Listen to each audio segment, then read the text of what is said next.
Hello, and I'm so glad you're joining us back here on Season 3 of Education on Fire as we continue our journey into learning about what children think about their schooling and how their education is affecting them. Hello, and welcome to the Education on Fire podcast. The place where we share creative and inspiring learning in our schools.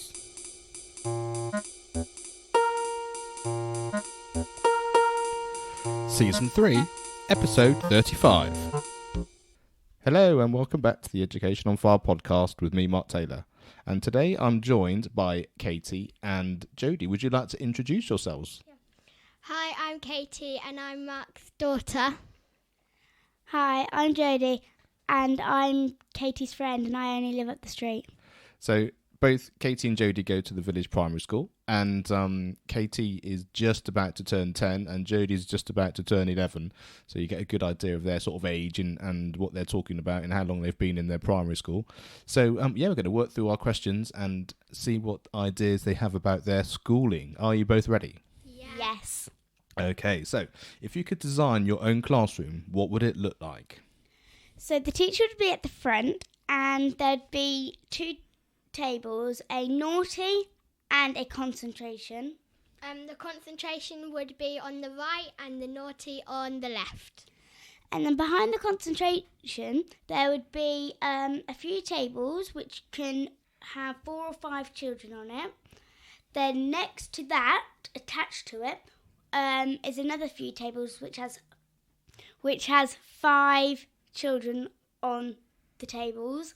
And next to the 5 children, there is another row of tables which have 4 people on them. And then there would be a gap in the middle of that.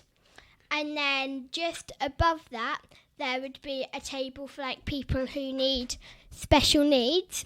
And then where the gap is, there would then be another table for 4. And then you would go, and then there'll be a couple more tables which have 5 people on it that go down the side. And then there will be one for 2 people which is sticking out. And then at the end of that last table, who can fit 5 on, there'll be a table that can also fit 2 again, and like a diagonal one that can fit 1. And then the teaching assistant would be at the back of the classroom to watch over everybody. Okay, so you've both described quite a traditional classroom, even though you've put different tables and different things in. Did you not think that maybe you'd like to have your classroom in a warehouse, or you'd like to have it in a gymnastics hall, or in a sports field or somewhere? Why did you think it had to be necessarily like a normal classroom? And if you can literally go anywhere you want in what you want to do, would you do it slightly differently then? We would normally do it in a gym area because we come from like a gym background. So having a classroom which is actually somewhere where you can just go off and do a bit of maths and then just go and do some somersaults or a bit of a vault would actually be quite good. So you could just get up and do that for a couple of minutes and then come back and do another sum or come back and do some more writing. Yeah. And you could do like this active thing in the morning where you run around the gym and do some vault and jumping and things like that. Kind of like because at our school we do this thing called Activate, which wakes everybody up. So a bit like that, but more fun. Okay, right. So actually, given complete control, it would be much more open. It'd be less like a normal classroom and actually more like an open space where you can have lots of different activities going on at the same time. Yeah. Okay. So carrying on from that then, if you were able to create your own day and spend your time during your day in your own way, what would you like to do then? Would you still have it split up into different subjects? Would you spend more time doing physical activity? Would you spend more time doing music? How would you split it up? What sort of thing would you do? So on Monday we would do math, and then we would have break, and then we would probably do like a bit of vault and beam, and then we would go back to literacy. Then we would probably do like maybe the Activate running around the gym stuff, and then science, lunch, and then we'll do like a bit of like chillaxing, like art and music, and then like time to like recollect your thoughts, and then like home time at the end of the day. Okay, and would you therefore do all of those subjects together, or do you prefer to work in a way where you might have a project? So, for example, you might, as part, you said about doing some science and doing some maths and doing some English or whatever it's going to be. Would you like to have all that as part of an ongoing project that you can fit your subjects into rather than just doing the subjects on their own? Yeah, we would like at the beginning of the week we would set the children a project, and they'll be working on that project all week when we get to that certain lesson. Okay, so you'd actually then be able to, if it was a project, I don't know, what sort of project do you think you might do? What sort of thing would you like to do? We would probably do like for literacy we could do a project for, so say we're learning about space in our topic, we would link that so you could work together with people and find loads of facts about space, and then maybe we'll like write a fact file about space, and then at the end of the week hand it in to the teacher and then mark it. Okay, but you would have a project based on your particular subject rather than just a general project? Yeah. Okay, fine. Okay, so how do you also assess your progress? How do you know whether you're improving in something, how you're getting better at something, how you want to progress from where you are now in a particular thing to the next thing? How do you assess those sorts of things? Or how would you also change it if you think there's another idea of how it would be good to assess it? So at the end of each lesson, we would go into our books and maybe like do a like colour to show how confident we are.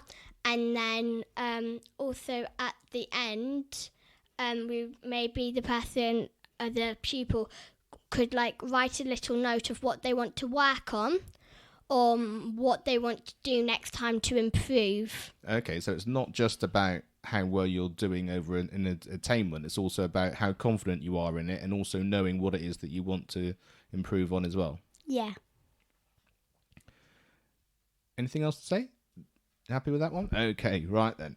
So, how often and do you think about or discuss at school things like what you eat, exercise, breathing, sleeping, mindfulness, gratitude or volunteering, all those sorts of things which aren't specifically like your subject-led things like maths and English, things which are a bit more about your normal living life?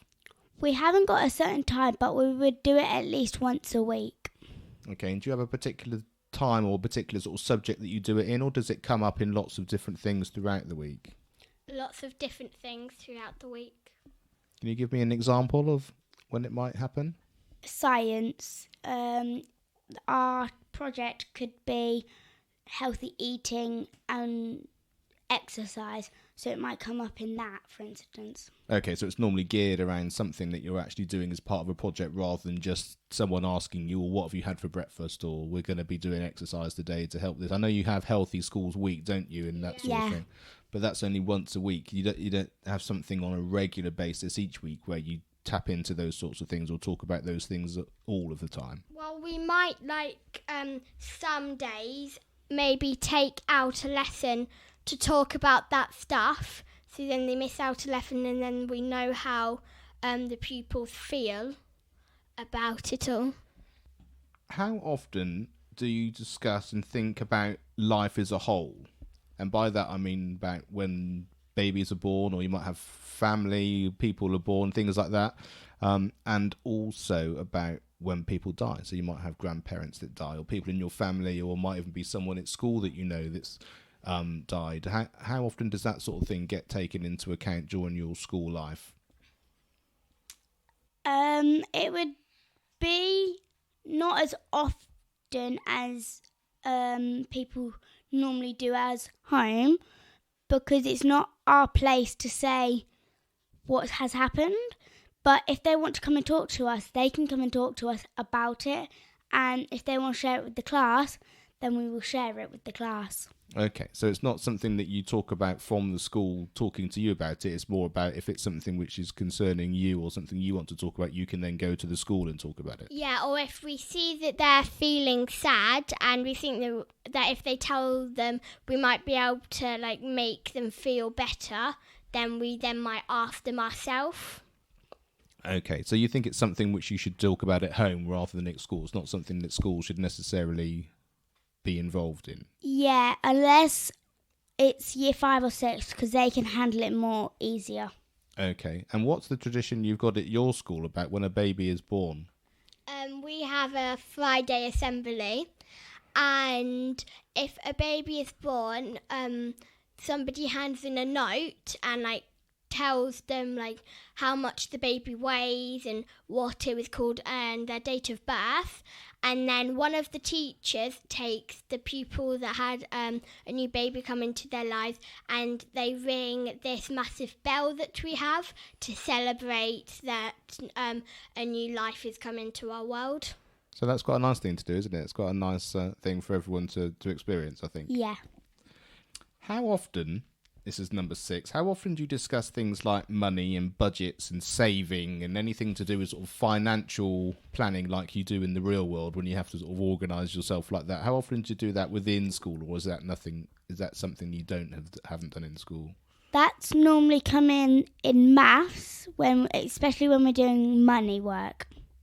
Okay, so it would be a specific thing within your maths rather than something on a daily basis or something which you talk about in terms of how it actually adapts to your own life. Yeah, maybe maths we might then come up with, say like when you move out you might need to think about your budget of buying a house. We might bring it into the real life but not actually talk about it like properly to the pupils. Okay, and do you think you should have that sort of thing being talked to you about at school? Would it be helpful? Yes, it would be really helpful. Yeah, in our school it definitely would. And what are the things that you have not in school but you actually experience in your life that actually help you with planning and savings and money and that sort of thing? Is there anything that you do which actually you think is really good that you do that you can share with some of the people listening that they might think is a good idea as well?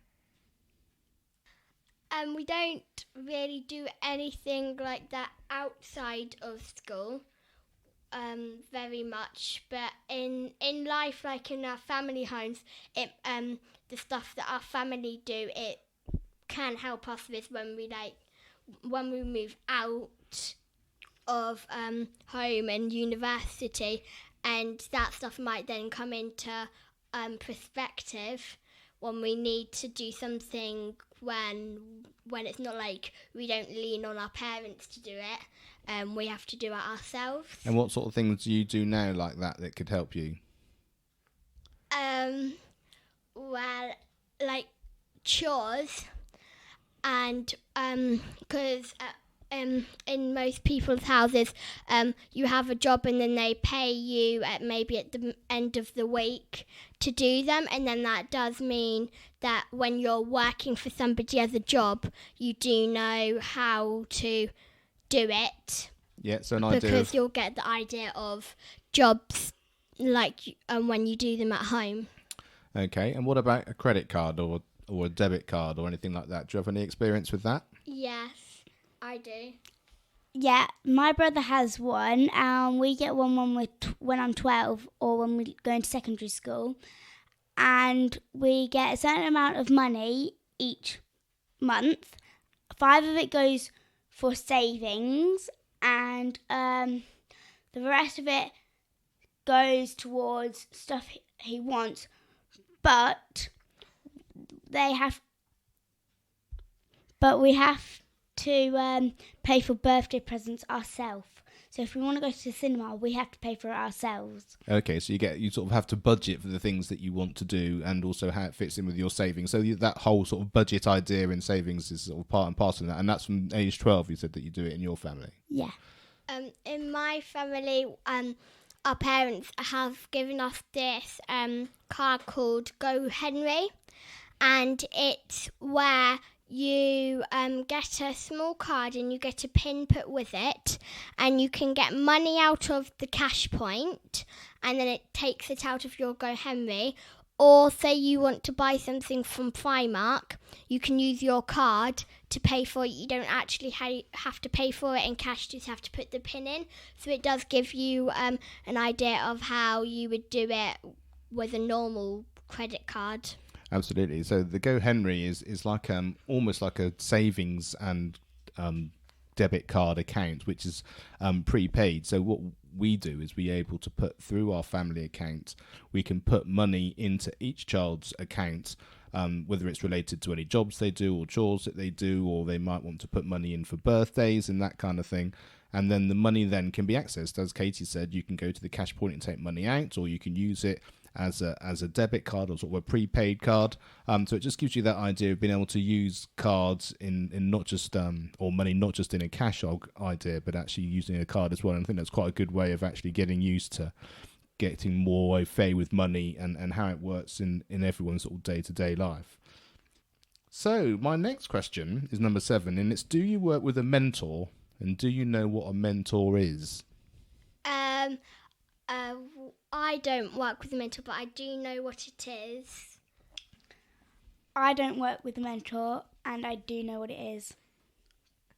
A mentor is basically like when you get this person who can help you outside of school for schoolwork.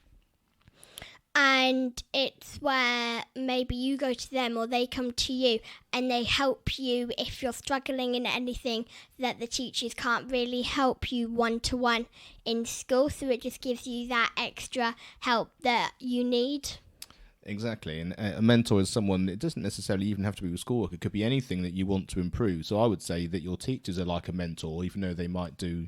they've obviously got your whole class, and also things like your gym instructor or any instructor that you've got can be a kind of a mentor as well. But certainly a one-on-one mentor, someone that can help you with anything you're trying to learn or something you're trying to improve, is always a very supportive thing for something in order to aid your progress in whatever you're trying to do.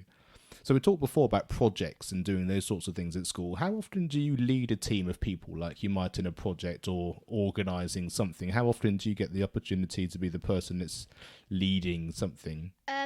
Well, in our school, our teacher picks some people to go to this thing called Young Leaders. Yeah. And it gives you an experience of how to lead a team and... all of that kind of thing that you need to kind of like lead people to do something. And I was one of the people in my class to be picked for that, so I do kind of know what it's like to lead something.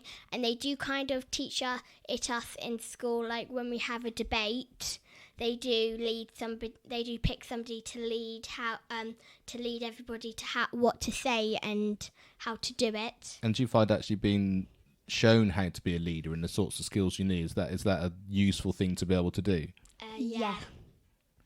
Do you like working on real projects that are relevant to you, not just a subject for the sake of a subject? So for example, things like doing a fundraising thing or something within the community, or a school concert, or maybe a sports event, or something which is an event which is happening within your life, even if it's part of the school. Is that something which you enjoy doing? Yes. And give us some examples of something like that you've experienced, which you've enjoyed being part of. We have sports day in our school, and this year, some people do get to, everybody gets to be part of sports day. So you can do that, and some people also get to help the younger ones in sports day. So that also comes into leading people as well. Okay, so it's sort of joining all those things up, so you can actually support people as part of a leaders thing, and also, and it's those things that you find are really helpful in terms of it just getting out of the classroom, or is that a positive thing to do, sort of having a project or an event which just takes you out of your normal routine of a day-to-day? Yeah. It's kind of like PE. You don't have to be stuffed in your classroom, but if you have a field, you can also go on that, so you can be outside for longer than you normally are on a normal regular day. So when we talked about creating your day and your time, actually not being in your classroom is a positive thing for you, actually being able to do PE or do things which get you out of behind your desks, something which you enjoy. Yeah. That's why break time and lunch time everybody likes. Yeah, yes, exactly. Just a complete change of environment for everybody. Now, of the things that you enjoy doing most at school, are there things that happen during school time, sort of from when the bell's gone, when you line up to when you leave, or are there things that happen after school, so like clubs and events that happen before school or after school? What's the most thing that you enjoy the most? Clubs before school and after school. And what sort of things do you do that you enjoy? Gymnastics. Yeah, gymnastics. I do trampolining, and at school time and before school I do dancing. Okay, and so if you were organising your school to make it the school that you'd like to spend lots of time in, to be really fun and enjoying it in a way that you'd really like to, would you incorporate some of those things as part of your school day? Yes. Rather than just have them as extra clubs on the outside? Yes. Okay, brilliant. So is there anything else about school that you would like to say that you enjoy, or things that you would change, or anything which you would like to share with people that they might actually relate to themselves? In our school day, I would change how they teach us Spag and RE, especially, and I think Jodi kind of feels the same about that, because sometimes the teachers in Spag and RE, they do help you and you do learn a lot. It's just that they make you not want to learn, because they don't really include you in a way that you really want to be learning and listening to this. It's kind of just a whole bunch of facts, do this work, get on with it. And we would want it to be more fun. So actually we want, say Spag and RE after lunch, so then we actually want lunch to end, so we have that subject, not just, oh wait, no, we have this after, we're going to have to do a whole bunch of work, and it's not fun. Okay, and what is it that makes something fun? As opposed, you sort of explained that the not fun part is the kind of just learning facts for the sake of learning facts, but what is it about learning in a different way that makes it fun? So sometimes in my class, my teacher, Miss Daly, she tells us loads of facts, but she makes it like in a fun way. So sometimes she might use a game to help us learn more. So say in maths, when we're doing times tables, we might all sit in a circle. She might have a rugby ball and she throws it at different people and says a number, and then we have to think of it, and it just that makes it more fun to want to learn, because you're actually playing games, but you're learning at the same time, and you take more stuff in. So you're engaged with what you're doing now, even though you're still learning important things which will help you in the future as well. Yeah. Great. Well, thank you very much for chatting. It's been really interesting hearing about your thoughts and your ideas and your experiences of school. And I'll look forward to telling you about when you can listen to it on the podcast, and you can hear it on iTunes or on Stitcher and all those things, and share it with all your friends, and they can all listen to what it is that you've enjoyed sharing with your school and your school experience. Thank you very much. Bye. Thanks for listening to the Education on Fire podcast. For more information of each episode and to get in touch, go to educationonfire.com.